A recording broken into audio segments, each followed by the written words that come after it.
Parents struggle with all of these behaviors, and some of the parents usually complain that they've tried everything and nothing works.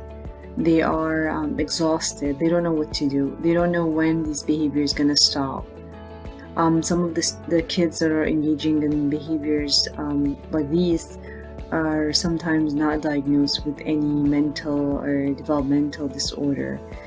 They're typically developed kids, but parents are just tired of seeing behaviors that are not acceptable and sometimes are harmful to the kids. A lot of times we hear parents saying that we have no idea why this is happening or where did they learn these behaviors. So today we're going to discuss functions of behaviors or reasons of behaviors based on behavior analysis and the science of behavior analysis. We are going to talk about different studies and different ways to try to understand the reason of different behaviors at home, and when to try to find someone to help, a professional in the field of applied behavior analysis, to help either identifying the reason of the behavior or intervening to help with reducing the problematic behavior.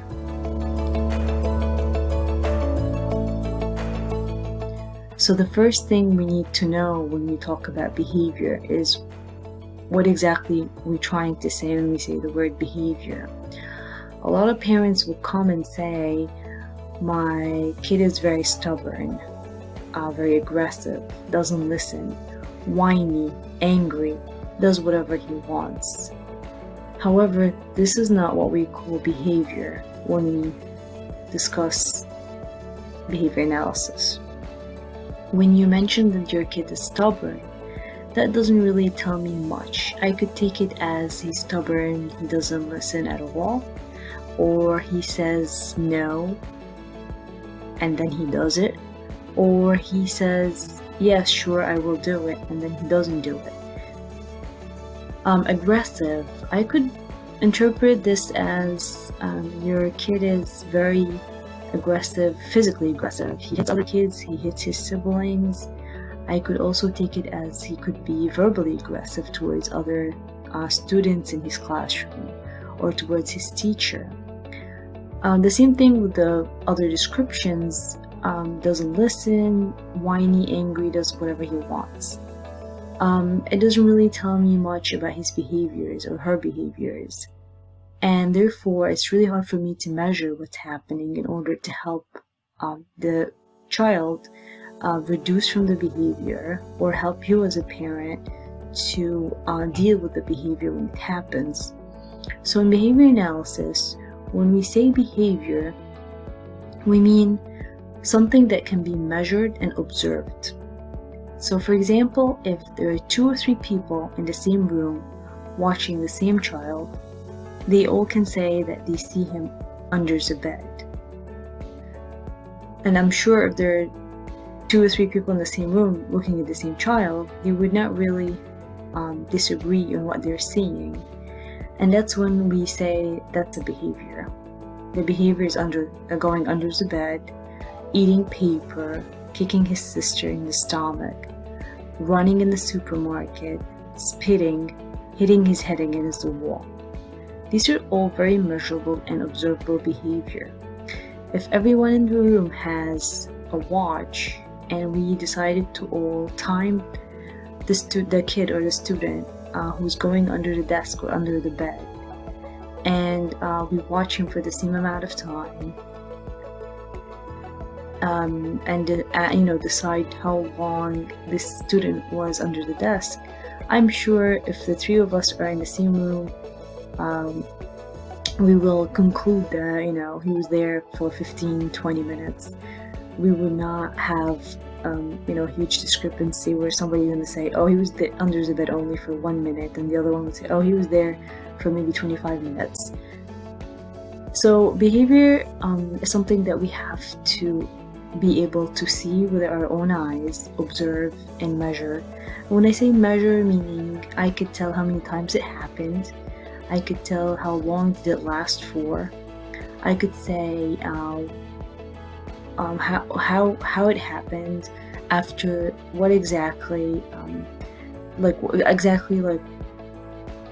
when it did happen. If I go in my go look at my watch and try to figure out what time it was when it started, I am able to do that.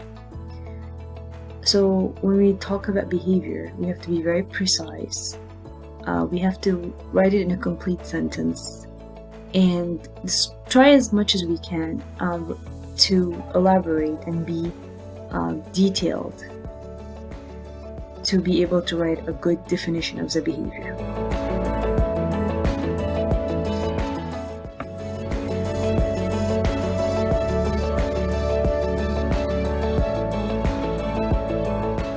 Okay, let's do this exercise. I'm going to ask every one of you to write down a behavior, in a problematic behavior that you were really trying to get your child to stop doing it, or at least decrease from it. Try to write again in a complete sentence. Don't say my son is aggressive or hyper or doesn't listen. Again, write exact behavior that can be measured and can be observed. Do not say he hits and then stop. Try to write a complete sentence. Look, you can say he hits his brother in the stomach, or he hits with his hands open. So try to make it as detailed and clear as you can. So these are the examples I have here. When you write he bites, you have to write what exactly does he bite? Bite his arm, bite his hands, bite someone else's hands, throw things on the floor. You can write he throw things on the floor, or throw things out of the window, or on the ground, or towards other people. Bang his head against the wall. You can also say bangs his head against the floor, bangs his head against someone else, against the desk. So just try to be as clear as you can. The behavior I'm going to use today as an example is my son hits his younger sister with his hand. This is a behavior I'm going to be using as an example for our today's training, just to illustrate to you how you can figure out the reason of the behavior you have chosen.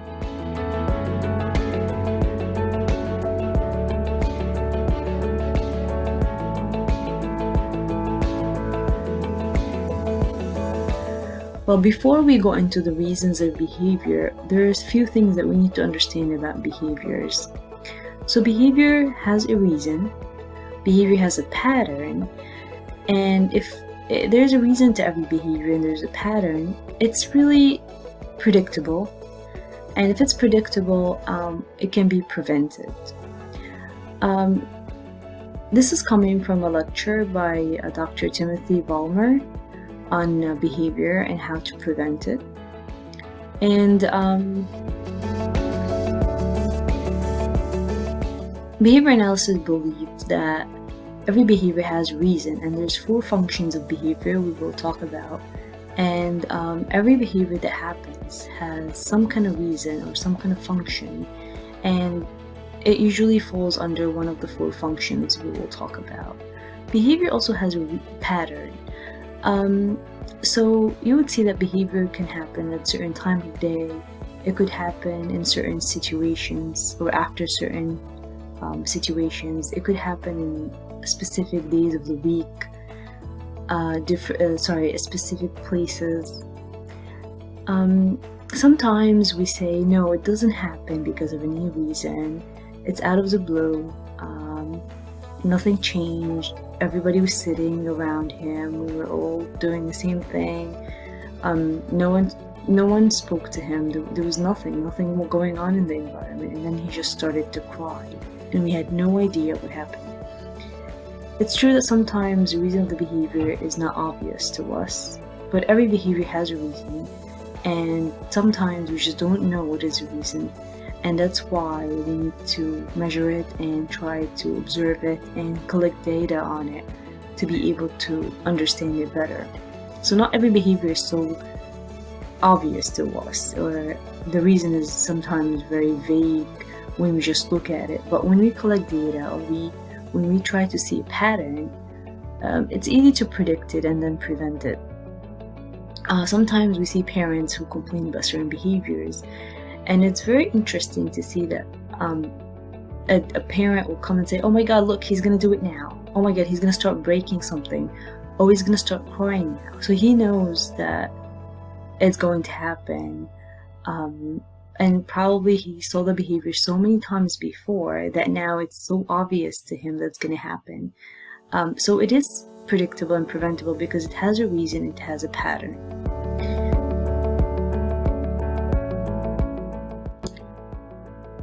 So now that every behavior has a reason, we're going to talk about one of the reasons, or sorry, not one of the reasons. There are 4 reasons that we're going to talk about, but we're going to talk about something called reinforcement. And we hear this word a lot. We hear the word positive reinforcement. Oh, he responded well to positive reinforcement. But what does that mean? So, first of all, the reason of a behavior is usually something in the child's environment that's making the behavior continue or increase. So in other words, the behavior seems to be reinforced, and reinforced basically meaning that there's a consequence that results in maintaining or increasing the behavior in the future. So something happens right after the behavior, and whatever happens causes the behavior to continue in the future. And we always say that we don't know if it's reinforced or not until we see it again. So we cannot decide that what you did to your child after the behavior was a reinforcement unless we see the behavior happening again. Because by definition, it's not reinforced unless it happens again. So in your own eyes or belief that this is reinforcement, but it could actually function as something else. Or you might think it's a punishment, but it actually functions as a reinforcement. So for example, your child hits his younger sister or brother, and you scream at him and ask him to go to his room. Now you think you're punishing him, but if you see the same behavior happening over and over again, then whatever you did was a punishment. Was a reinforcement, because it did make the behavior continue in the future. Behavior analysis doesn't really explain the reason why this is an reinforcement or punishment, but it measures the behavior based on what happens in the future. So if this behavior continues to happen over and over again, you have to be sure that whatever you're doing is called a reinforcement. It does reinforce the behavior, and that's why the behavior continues to happen. Now, there are 2 kinds of reinforcement. There's positive and negative. Negative reinforcement does not mean that you're punishing the student or the kid. A lot of people think negative means you're basically doing something that's considered a punishment. No, that's not true. The word reinforcement, by definition, means that the behavior is reinforced, either positively or negatively. How does that mean? What does that mean? So positive basically means that you're adding something to the environment right after the behavior that was not there before. And this thing you're adding to the environment is reinforcing the behavior. Negative meaning you're taking something away from the environment. So there's something in the environment and the behavior happens, then you take this thing away from the environment, and by taking it away, you're making this behavior reinforced. So both of them are considered reinforcement. Now, a lot of people struggle to think of a negative reinforcement. What is the thing that I can take away that makes this behavior happens again? Something simple as asking your kid to do homework, and then he says no, and he cries and he screams. So you say, okay, you can take a break now. Now you're taking away homework from him. And by taking it away from the environment, you are enforcing the behavior of crying and screaming. So in the future, whenever he doesn't want to do homework, most likely he would scream and cry. Another example would be a student or child who hears like a really loud sound and cannot take the sound, so they cover their ears. Now, covering their ears will eliminate the sound from the environment. And by doing that, the behavior of covering the ears will be reinforced. So most likely the student or child in the future, when they hear something really loud that they cannot bear, they will cover their ears. So the covering the ears is reinforced in this situation. So these are the two kinds of reinforcement that we have to think about when we look at the consequences of our child's behaviors.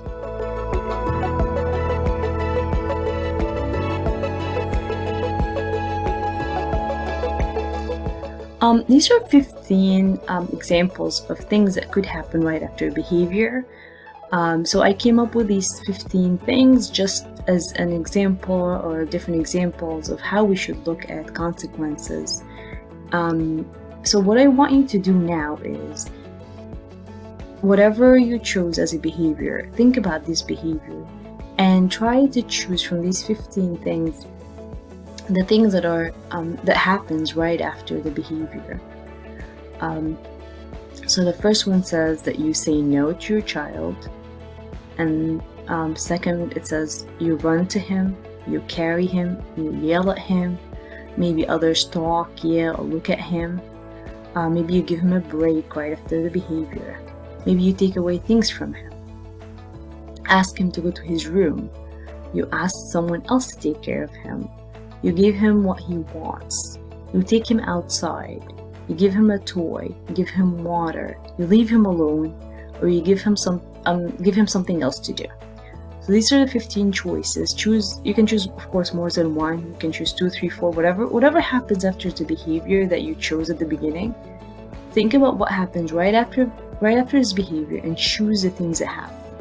Now, for my example, my behavior that I chose was my son hits his younger sister with his hand, and the choices I'm going to pick are number 1, 3, 4, 5, and 11. For number 5, I'm going to say that his sister yells at him when he tries to hit her or when he hits her. 11, I take them outside for shopping or to go to their grandma. So these are the choices I'm going to make for now, and I'm going to discuss this later and at the end or towards the end of the training.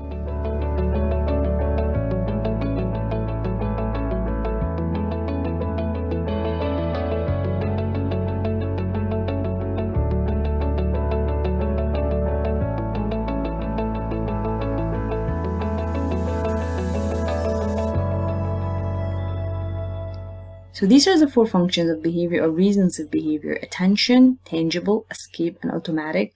We're going to talk about each one of them, and we're going to discuss how each behavior that happens has a reason, and the reason has to be one of these 4 functions. So let's start with attention. So one of the 4 functions of behavior is attention, and attention is basically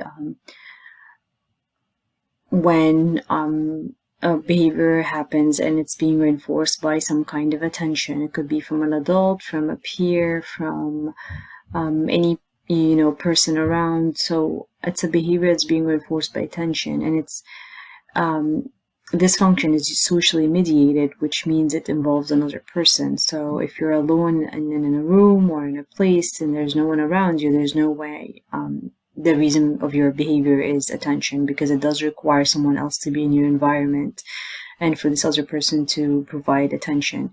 And again, attention could be in a form of screaming, yelling, it could be eye contact, people laughing at you. So it doesn't really mean that it's a good attention where you're being praised or the child is being praised. It's just any kind of attention falls under this function.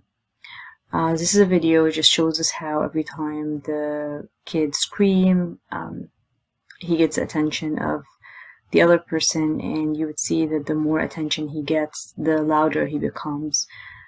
So let's watch it.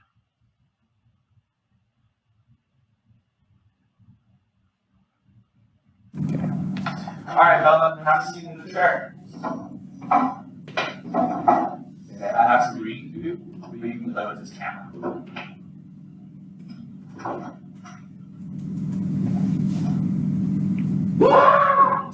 Bella, you don't have to cry. You can play with this camera.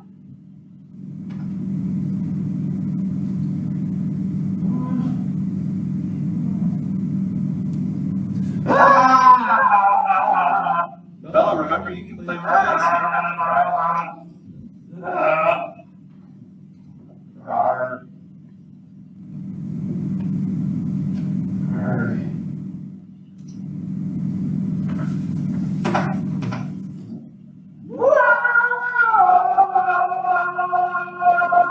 Bella, you don't have to scream like that. You don't have to cry. You can play with this over here.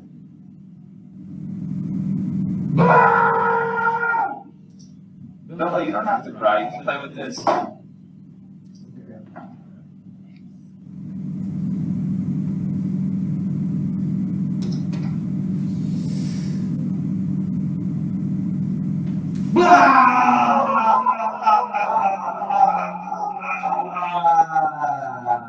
Bella, quit crying. You don't have to cry. You can play with this camera.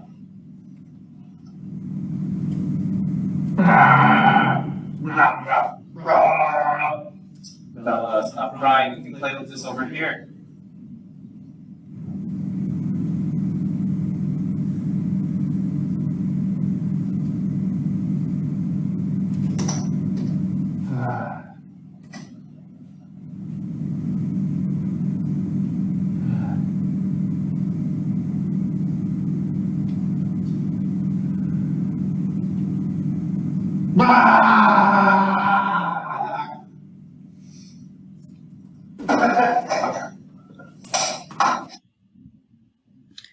Okay, so it basically shows you how every time he was getting the attention, he would do the behavior over and over again. And some parents get confused because, you know, they provide their children with the most favorite item or toy, and the kid still engages in problematic behavior. So you do have to differentiate between behaviors that are reinforced by attention and the behaviors that are reinforced by tangible. So at this point here, it looks like this behavior has been reinforced by attention, because the more attention it gets, the more it happens. If it was for the tangible, which it was the camera here, then most likely the behavior wouldn't keep happening, because he already has the camera in his hand. If the parent take away the camera and he screams, that makes sense. That makes sense that it could be due to the tangible or the toy. So if you're giving your kid a toy and you're not giving him attention with the toy, and he continues to scream or cry, it most likely means that he does the behavior is really he's looking for attention, and the behavior is being reinforced by attention in the past, so now it's being reinforced and it's increasing. So you really have to just figure out the right reason of the behavior. The second function of reason is escape. And escape means that, the behavior again is being reinforced by escape. So the individual is no longer asked to do a specific activity or follow a demand, which was of course presented before the behavior. So if you do ask your kid to do homework and then he started crying, so you say, okay, take a break now and let's continue later, the consequence of giving him a break can function as escape and can reinforce the behavior of crying. So most likely the behavior will happen again and again in the future for him to escape either homework or something he doesn't want to do. And this function also involves another person, or it's called socially mediated. That means another person has to be there to provide the escape. And usually it's behavior that happens right after a demand or a request from someone else. So this first video is this little girl would try to escape, but the teacher wouldn't allow her. It just shows you how certain behaviors can happen for your kid to escape a certain task. And it's a really good example of how you should react if you're sure that it's functioning as escape. you have to make sure first that the behavior is happening due to escape before you do what the teacher did. And it's very simple. She just didn't allow the girl to escape. We will talk about this video again once it's done.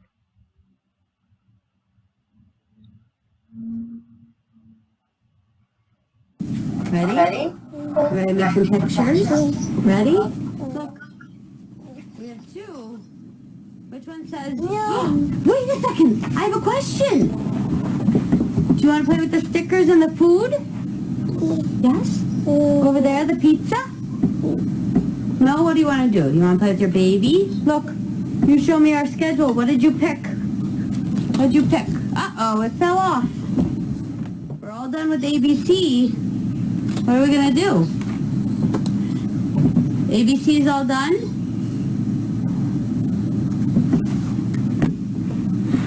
Hi. You tell me. Did we do what's the weather?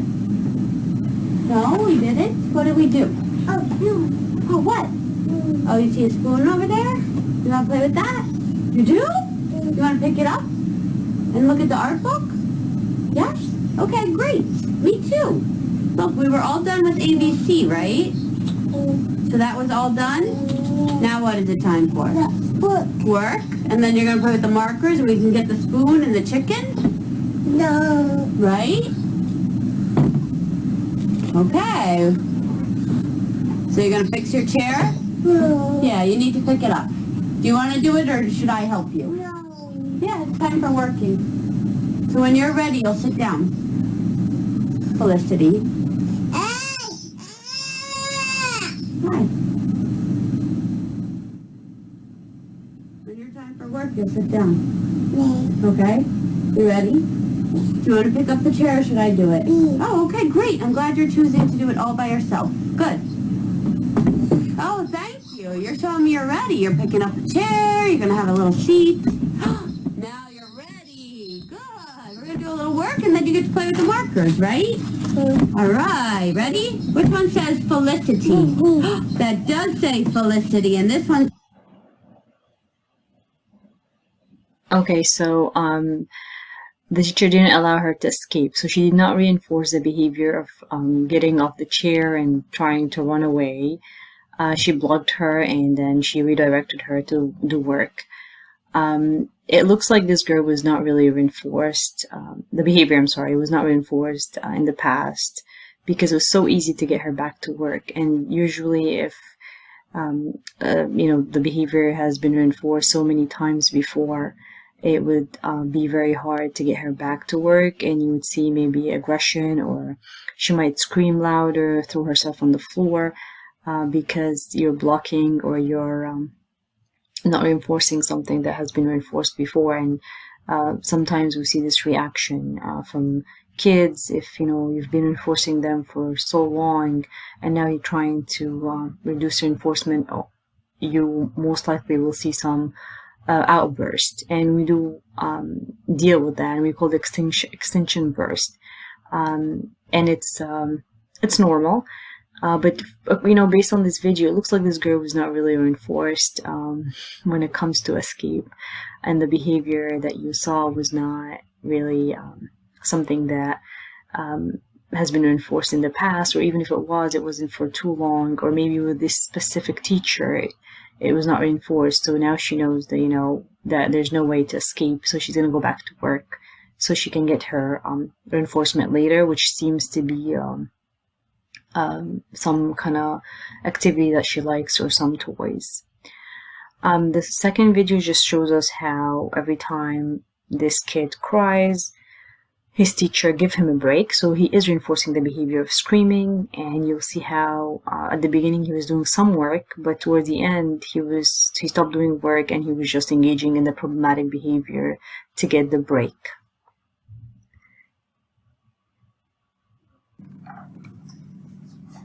Okay. We are going to do some work. Say mama. Mama. All right, good job. Say mama. Say mama. Mama. Mama. Excellent. Good job, Isabella. Say mama. Say mama. Mama. Say mama. Mama. Isabella, say mama. Say mama. Say mama. Mama. Okay, you don't have to.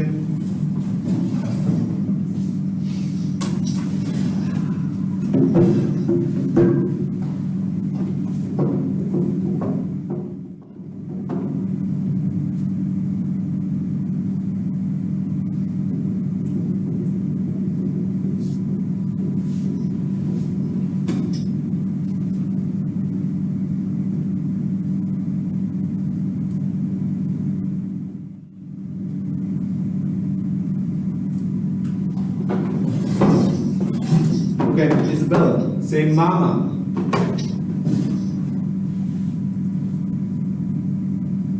Say mama. All right, you don't have to.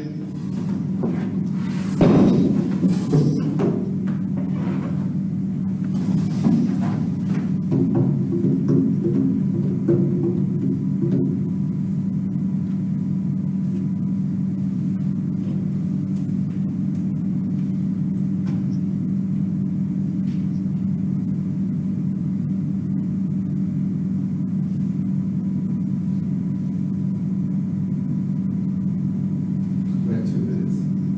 Alright, that's cool. That was a good one, right? Yeah. Okay, so this just was a way to show you how our behavior can be reinforced by escape.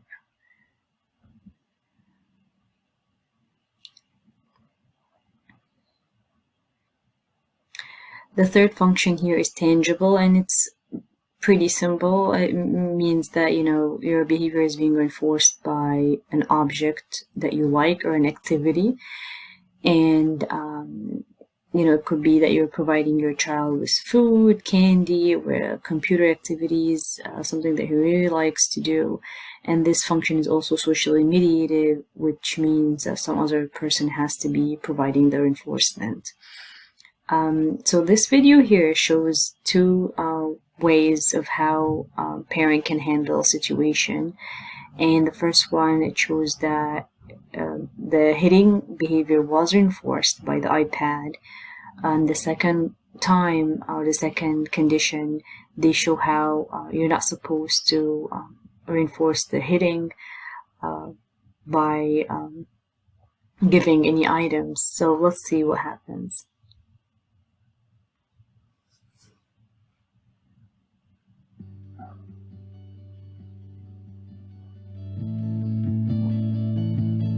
I want to play. No, it's my turn. You're ready to play. Earlier, no. Hey, I want to play. No. Hey, what's happening I want here? to play. What's happening No. here? Okay, just let her play. All right. Go.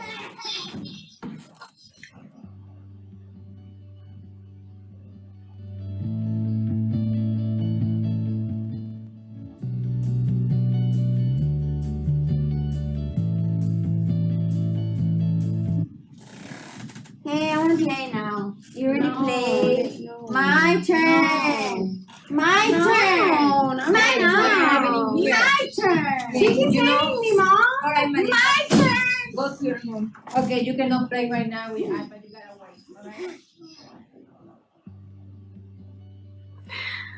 right. Okay, so basically it shows you how you should deal with problematic behavior, and if it is for an item, so if your kid is doing any behavior that is not appropriate, such as screaming, crying, hitting his sibling to get a tangible, to get an object, what you really need to do is try to stop the behavior without reinforcing it. So you really shouldn't be giving him what he's asking for if he's using inappropriate or problematic behavior.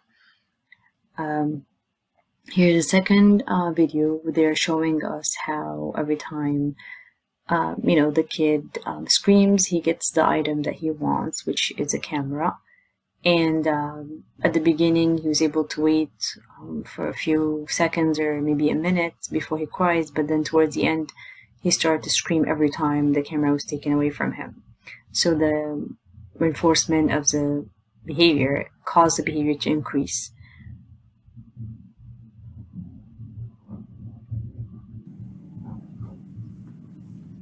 All right. Play with this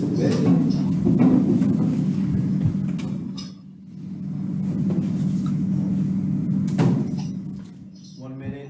Free access. My turn.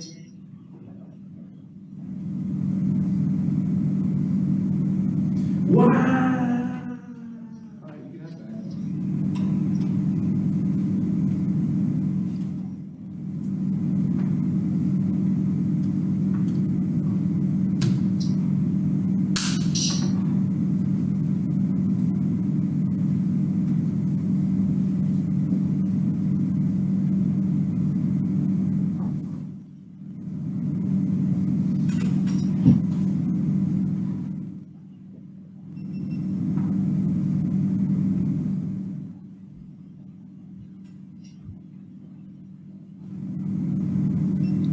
All right, it's my turn.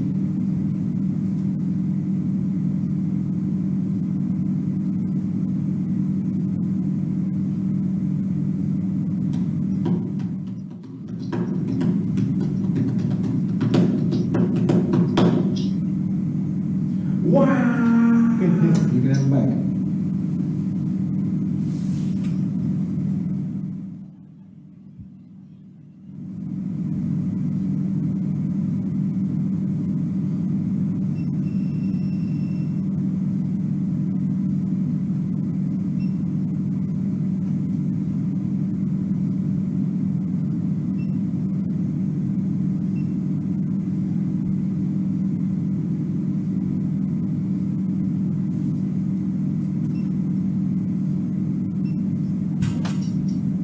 Hey, it's my turn.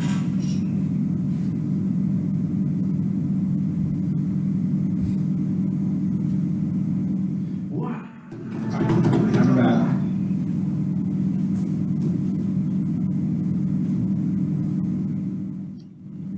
That's about 2 minutes.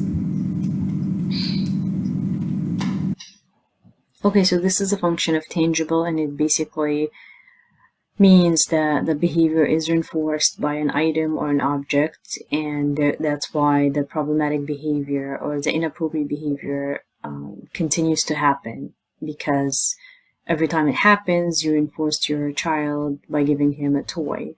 Some parents would say, but when I give him the toy, he calms down.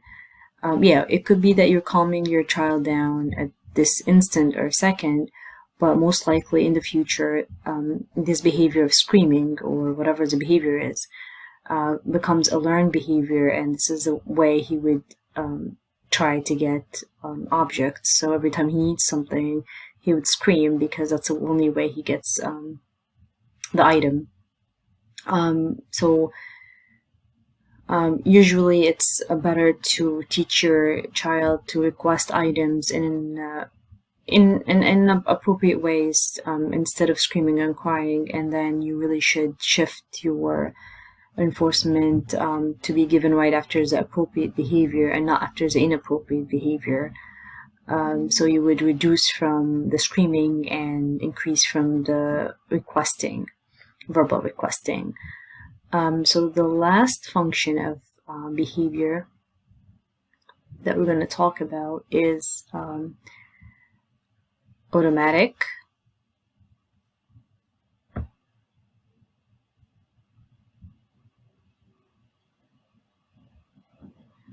I'm sorry, 1 second.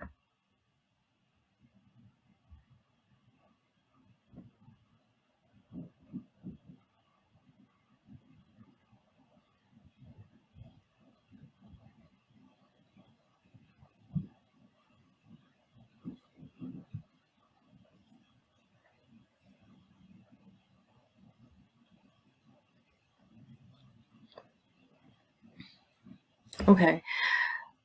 So Automatic or sensory is basically a different kind of function than the other three that we spoke about. And the reason it's different is because you don't really need another person in the room or around you for your behavior to be reinforced. So it's not socially mediated, but it's reinforced automatically by the behavior itself. So stimming or hands flapping or jumping, rocking, eating certain textures, these are all examples of automatic behaviors. Also, we can see that, for example, some of us would bite their nails, and it feels, you get some kind of sensation out of it, and that's a reinforcement you're getting. So you're getting the reinforcement by engaging in the behavior, and you don't need anybody else around. So most of the time, when we see behaviors happening when the student or the kid is alone in a room or without anybody else around, most likely we suggest that it could be an automatic behavior or it's an automatic reinforcement. And we see a lot of these behaviors. All of us do some kind of automatic behaviors. Singing,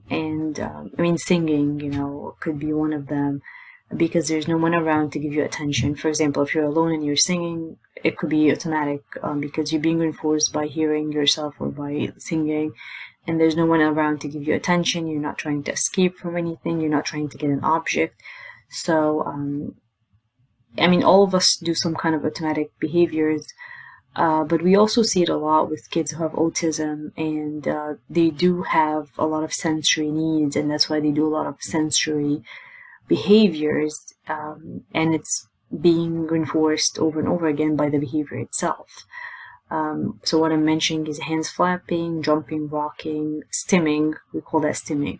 So let's just show you a video here. She's talking about how she stims in different situations, and I just want to show you how the behavior can look like. So let's watch the video.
Okay, so these are the four functions of behavior: attention, tangible, escape, and automatic. And behaviors that happen over and over again are being reinforced, and they're being reinforced by one or more than one function. It could be tangible and attention. We have to figure out what exactly reinforces behaviors, and there are no other reasons, there's no other reasons to look for except these four main functions. So now let's look back at the 15 consequences that we spoke about before. And let's start with these three here and try to understand them and figure out what is the function. So the first, so think again of the behavior you've chosen, and think of the choices you made as consequences to this behavior, and let's go over each one of them. So the first one, you would say no to your child. You're not providing any tangible object, you're not escaping, you're not like basically telling him to go anywhere, you're not taking something away from him, you're basically just talking to him and saying no. So the only function that would fall, that this consequence would fall under is attention. I put the A in red for attention, and basically, that's the only function that you can think about. If you're not doing any of the others, then it has to be attention. And it's attention only if the behavior keep happening over and over again. If you keep saying no to your kid and the behavior keeps happening, then he is being reinforced by attention. We have to understand these are examples of what could happen and how we could interpret the results of our reaction to certain behaviors. Number two is you run towards him, and again, if you're running towards him and he's not being, he's not escaping anything, or he's not getting an object from you or from anybody else, and if he's not doing something to, something automatic, so he's basically just getting your attention, you're running towards him, then that most likely is an attention function. You carry him. Say your kid is hitting his brother, and then you decided to just carry him and just move him away from his brother. If you're not giving him an object, if you're not taking away something you had asked him to do away from him, then most likely it's also attention, because you're going towards him.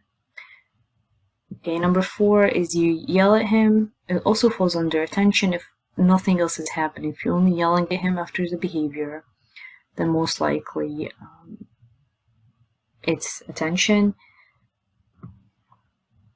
5. So sometimes this happens especially in schools when the reaction to the behavior as a consequence of the behavior is attention from other people. So other people start looking at the student, or yelling at him, or fighting with him, or laughing at him. Even teachers could sometimes try to ignore a specific behavior, but the classmates are not able to do that. They're still providing the attention. So sometimes we see that, yes, attention can be reinforced by other people in the environment. So if your kid is screaming or cursing, and you're trying to ignore him because he's trying to get your attention, and if you do give him attention, his screaming and crying will continue. Sometimes his siblings will give him the attention, they will talk to him, and that also could be reinforcement. So sometimes we have to work with the kids and the siblings. We have to talk to the classmates to explain to them how they should react in certain situations. So number 5 could also be due to attention function. Number 6, you give him a break. So if you give your kid a break because of his behavior, whatever it is, could be, again, crying, throwing books on the floor, telling you that he's not going to do his homework in a very aggressive, loud voice, and then you decide to give him a break, then you're enforcing this behavior. By the way, I'm not telling you not to give breaks and not to say no, not to carry him, but we have to choose when to do these things, because they are reinforcements, or they act like reinforcement. So we do have to figure out when you're going to give the attention or gives a break. And it really should be right after an appropriate behavior rather than a problematic behavior. We're going to talk about this in a second. But giving a break could function as escape, especially if you had just asked him to do homework or you give him a demand. Number 7 is take away things from him. So if you, a good example of that, if your kid is asked to come to the dinner table and you start presenting him with vegetables and he started to spit on the vegetables, so you take them away from him, then he's escaping certain foods, and the behavior of spitting would be reinforced. Most likely, in the future, he would spit at things he doesn't want to have in front of him or he doesn't want to eat. So he's escaping from eating his food. So taking away things from him, of course it depends. If the things you're taking away from him are things that he likes, then it wouldn't function as escape. It might be a punishment, and if it is functioning as a punishment, you really shouldn't see the behavior happening over and over again, because the definition of punishment is reducing the behavior in the future. Reinforcement is increasing the behavior in the future, and punishment is decreasing. So if you take away something from this kid and he continues to have the behavior, most likely what you're taking away from him is something he doesn't like, and that's why he keeps on spitting or he keeps on crying every time you provide this item or this thing in front of him. Okay, number 8 is also escape. You ask him to go to his room. So this is very common when we ask our kids if they do something wrong, and then we tell them, okay, you know what, just stop whatever you're doing, go to your room. And it could be doing homework. It could be that you asked him to finish his food that he doesn't like, and then he started, hitting his sister. So instead of you telling him, finish your homework, you tell him, go to your room. And by going to his room, he's delaying, the time of doing homework, or he is just, escaping homework altogether. So, again, it depends on the situation, but most likely if there's something presented to this kid and the result is an inappropriate behavior, and then you ask him to go to his room, most likely it's a function of escape. All right.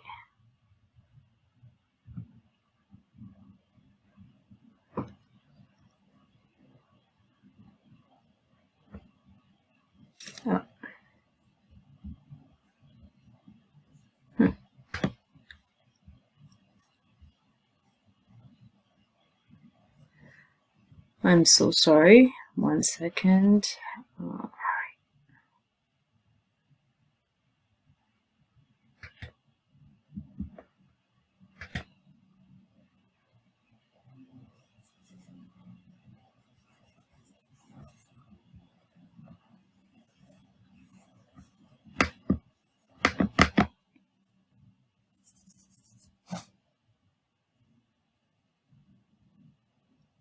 Okay.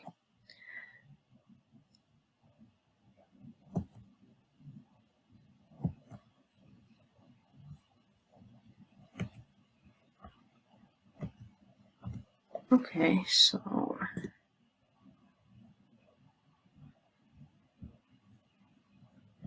I'm sorry about that. So number 9 is ask someone else to take him.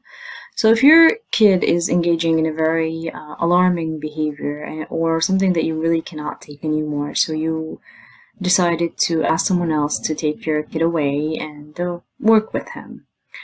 Now, this could be either escape or tangible. So the kid's behavior has been reinforced over and over again by someone taking him. So he's either escaping something that's happening in the environment. So by going to someone else, he is no longer asked to do whatever you had, demanded of him. It could also be tangible. If this other person takes him to do something he likes, or sit on the computer, or play with him, it could be also that he is the behavior being reinforced by tangible, because he's getting the object, and this object now is being paired by this other person. So it could be escape, tangible, or both. He could be escaping something and getting something that he likes, and it happens a lot where you, when the kid misbehaves, you take away something that he doesn't like and give him something that he likes. So he's escaping something and getting a tangible. Number 10 is you give him what he wants. So basically, this is an easy one to figure out. If the kid is screaming for you to open the TV, and you do open the TV, now that's tangible. You've given him what he wants, and you enforce the behavior of screaming. Number 11, you take him outside. So you take him, again, this is an escape or tangible, because it depends. If you're taking him outside of the home because of something he did, and you cannot take it anymore, you want to take a break yourself, so you decide to go take him outside, and when he goes outside, he's escaping homework, Also, he's not going to do homework anymore because he's not home. And it could also be tangible. You're taking him somewhere where there's other kids there, there's someone he likes, there's some activity that he likes to do. So again, you're reinforcing the behavior by, making him escape and get something he likes. You give him a toy. Again, that's a tangible. If you're, again, that's a tangible or attention. Some people you can't tell if it's attention or tangible because when I give him a toy, I also talk to him.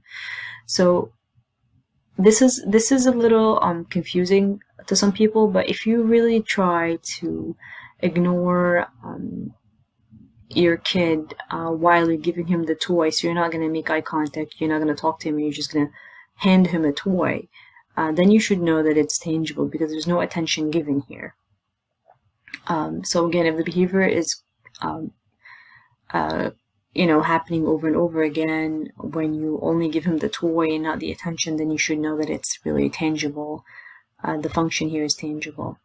Water. Now, sometimes kids who are nonverbal are very delayed cognitively. They don't know how to communicate, so many of them are very aggressive, or they scream or cry a lot because they can't really tell you what they want. And as a parent, sometimes you cannot tell what's wrong, but because the kid is crying really loudly, they turned red, they're screaming, you go and get them some water because you want to calm them down. And what happens is that if this kid really, if the behavior is being reinforced by the water, most likely your kid will start screaming and crying every time he's thirsty because that's the only way he can communicate with you and tell you that he wants water. And it works because every time you see him, crying hysterically, you feel bad and you feel like you should get some water to calm him down, so you go and get water, and it does reinforce the behavior, so it just happens over and over again. Okay, so that's a tangible. Function is tangible because he's getting an object or something he needs. You leave him alone. So that's escape. If you're monitoring your kid while he's doing his homework and he started acting silly or doing something that you don't like, and again, acting silly and something you don't like are very vague terms. But what I mean by these are behaviors that are not acceptable, such as going under the desk. So you decide, I'm going to leave him alone. I'm not going to sit here and monitor him. I'm tired of this. So when you leave him alone, he's escaping homework. That's an example, of course, because it could be anything else that you ask him to do. Then he start, interacting or engaging in inappropriate behavior, and then the result is basically you deciding to leave him alone, do whatever he wants. You're not going to tell him what to do anymore. That's escaping whatever you asked him to do. Okay, 15 here, you give him something else to do. And again, it could be escape intangible. So if you're giving him something that he really likes, you're reinforcing the behavior by tangible, an object. And if you're asking him to do something else because when you asked him to do his math worksheet, he started to hit his sister, and then you're like, okay, fine, you know what, you don't have to do your math, just do anything else, or you just do your reading because he likes reading, then he's probably escaping from math. Okay, so these are the 15. These are just examples I made or I came up with to kind of make the explanation a little bit easier and to make it, close to real life situations. For my behavior, which was, my son hits his sister using his hand, the choices I picked were number 1, 3, 4, 5, and 11. And again, here I have 1, 3, 4, 5 are all attention, but 11 could be escape or tangible. Now, I do take my son out of the house when he hits his sister. I don't really ask him to do anything right before he hits his sister, so I'm not really thinking of escape as a function. I think it's tangible because when we go shopping, he loves to go to the mall, and he loves to go to his grandma, and he kind of gets tangibles when he goes outside. So it could be attention and it could be tangible, the function of his behavior. Now, when we kind of get stuck with multiple functions, and we really don't know which one is the main one for the behavior, we do a few things. There's something called functional behavior assessment. So board certified behavior analyst will come in and they will do data collection and try to figure out a pattern. They might try different things by using something called function analysis. So for example, if you're giving your kid a toy and you're talking to him to calm him down. Now we see here there's an object and there's attention, so it could be tangible and attention. Now I want to figure out exactly if the behavior is happening because one of them or because both. Then I'm going to ask you to stop giving him the attention and just give him the object. And then for one condition, and then we'll go to the second condition, and or to tell you to give him only attention and don't give him a toy, and see which condition shows higher levels of behavior or problematic behavior. And the higher the behavior, or the more the behavior, the possibility or basically the probability of having basically the case where the more behavior happening, then the function is basically where this condition is.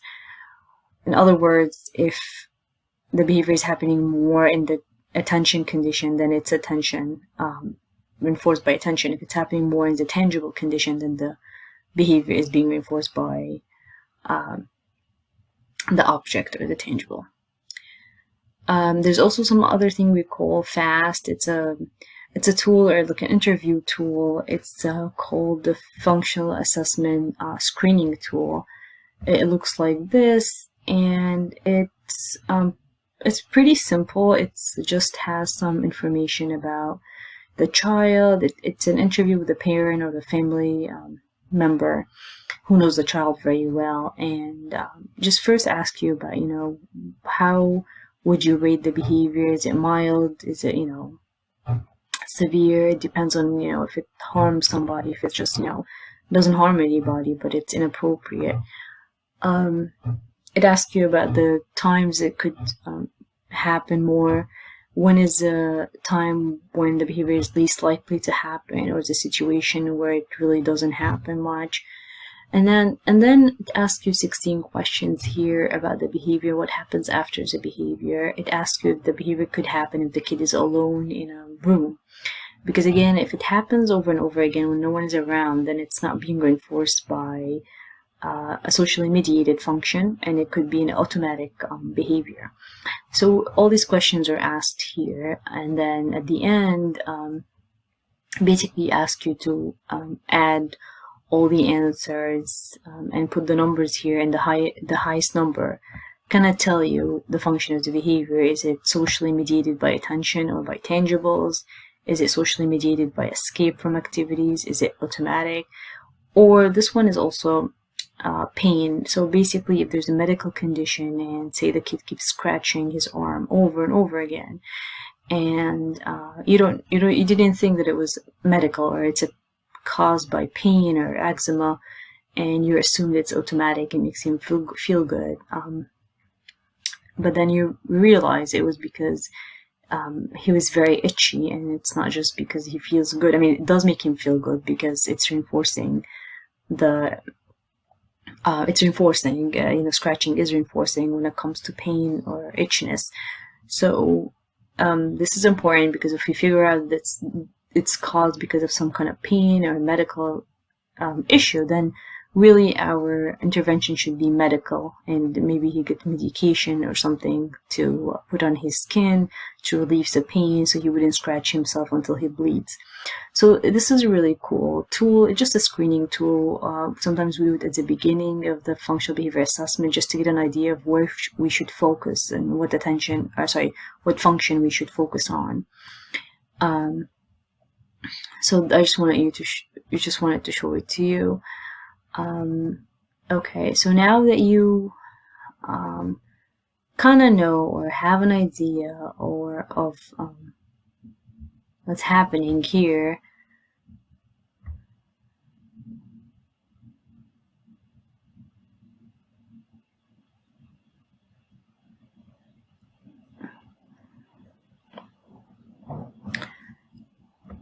Oh goodness. Okay, so now that you kind of have an idea, because you looked at the choices you made, and you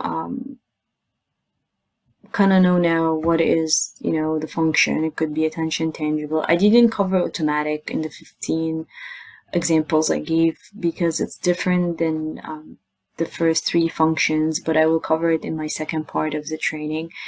Now that you think, the function of the behavior, what is the next step? So we're going to talk about something called differential reinforcement of alternative behavior. Differential reinforcement basically means that you're going to try to replace the problematic behavior with an appropriate behavior, and when you do that, you have to focus on some kind of other behavior that would replace it. Or you can focus on a behavior that's already basically the kid is already able to do it, but it was not reinforced before. So for example, if your kid comes and tell you, Dad, I want to talk to you for a few minutes, and you say, okay, well, just wait, I have something to do. But then the same kid takes something off the table and just break it. You would run to him and scream at him. Now he got your attention. Yes, he did get it in a very inappropriate way, and the attention was really negative, which means you started yelling at him. But you know what? He got the attention. He also got it maybe for a longer time because you started telling him about how what he did was absolutely unacceptable. It could also be that you spent time with him trying to understand what happened. Why did he break this item? So you actually did spend time with him. So it worked, and he got his reinforcement. So what we need to do now that you know the function, you have to focus on other behaviors that can replace, or not replace necessarily, but become a better way to get what he needs, instead of using inappropriate behavior. So if the kid needs attention, needs a certain object, needs a break, he can get it, but he has to get it in an appropriate way, or after an appropriate behavior. So this is basically the definition, reinforcing other appropriate behaviors while putting the ones you want to reduce on extinction. Extinction basically means something that you used to reinforce before, and you are going to stop reinforcing it. So in the past you did reinforce it over and over again, and now you're going to stop to try to make it extinct. And how do you do that? So let's talk about the behavior I've chosen. My child's hitting his sister, my kid hitting his sister with his hand. And let's start with attention. So say my kid is doing that for attention. So every time he does that, I yell at him, I talk to him about it. I give him a lot of attention after he hits his sister. What should I do? What kind of differential reinforcement I should do here? So most likely, if I know that my kid wants attention, I will give it to him before he hits his sister. So if I know that it happened usually while I'm on the phone, I will go talk to him, sit with him for a while before I make my phone call. So now I'm giving him attention before he even engages in inappropriate behavior. Maybe he wouldn't need to engage in inappropriate behavior because he already got the attention he wants. I would also give him attention maybe on a fixed schedule, meaning every 20 minutes I would talk to him, go to his room, see how he's doing, check on him. I will ask his sister not to give him attention, which means I will ask her, if he comes near you, try or start to hit you, please walk away. Do not scream, do not talk to him, do not yell at him, just ignore him and walk away. The third is ignoring the behavior of hitting. So if it does happen that he start hitting his sister and it's not harmful, I know he's not very strong, he's not going to harm her in any way, I might choose to ignore it and give him the attention later on when he's, engaging in more appropriate behaviors. So this is a way I could deal with behaviors that are being reinforced by attention and they're very problematic. So now I need to change that. I also can teach him to say, if you feel that you want to talk to me, or you want to spend time with me, just come tell me. If I'm on the phone for too long and you feel like, I've been talking for too long, come and like tap on my shoulder so I understand that you want me to talk to you about something, or you need help with something. So there's different ways we can deal with this. The most important thing is to be very consistent, especially when the problematic behavior happens. We really have to stick to extinction or ignoring the behavior if the function is attention. So that's for attention. Now, if the function of the behavior of my son is due to a tangible, which could be because when I take him outside, go shopping, he likes the mall, he likes to play there. Maybe I'll go and like buy them some toys or games. So what I should be doing is, if he's really hitting his sister to go outside, I should do it before he hits his sister. I should make a schedule. I should tell him, every other day during the summertime, we'll go to the mall, we'll go to grandma, we will buy this, we'll do that. So he doesn't have to hit his sister to get what he wants. And if I am very inconsistent in my schedule with my kids, these things could happen because they don't know when they're gonna get what they want. But they know very well, or not very well, they've being shaped in a way that every time, they engage in problematic behavior, they will go outside because mommy cannot take it when we misbehave, so she's going to take us outside and get us what we want. I can also go out. Okay, so this is important. If it happens that he hits his sister, I really shouldn't go outside or give him anything he likes on that day, or at least not right after the behavior of hitting, because then it will be reinforced again and again. And also I can give him object intangibles after appropriate behavior. So if he comes and tell me, Mommy, I really want to use a computer, I should really enforce that by giving him the computer, of course, if it's appropriate and if it's a good time, and if he's not trying to escape from other activities or tasks. The last one here is escape. So how do I treat escape? So usually if you're asking your kid to do homework, or take care of his sister or help his sister, and he started engaging in an inappropriate behavior, what you want to do is, before you place a demand, you can say, you're gonna get the computer time right after you finish your math homework. You also can give breaks before the behavior happens. So if you know that your kid will start going under the desk and spitting on his book or throwing the book every 20 minutes, he does that because he cannot really sit more than 20 minutes. So maybe after 15 minutes, before the inappropriate behavior happens, you can give him a break. So now you're enforcing doing homework, you are avoiding the problematic behavior, and you're not reinforcing it. Because most likely, if he gets a break after 15 minutes and he comes back to work, he's not going to engage in it because he already got his break. That's one thing. That's a scenario. That's if he's able to do the homework, if it's not difficult, and he just needs a break. Then he can get it without, engaging in a problematic behavior. Other scenarios could be that the kid really struggles with the academic task, he cannot do it, and that's why he misbehaves. And then at this point, you really want to intervene by helping him even before the problem behavior happens. So if you really know that math is a difficult subject for him, you want to give him, you want to break down the worksheet for him, you want to sit and help him for one or two problems, and then tell him to do the third one by himself, and then you check on him.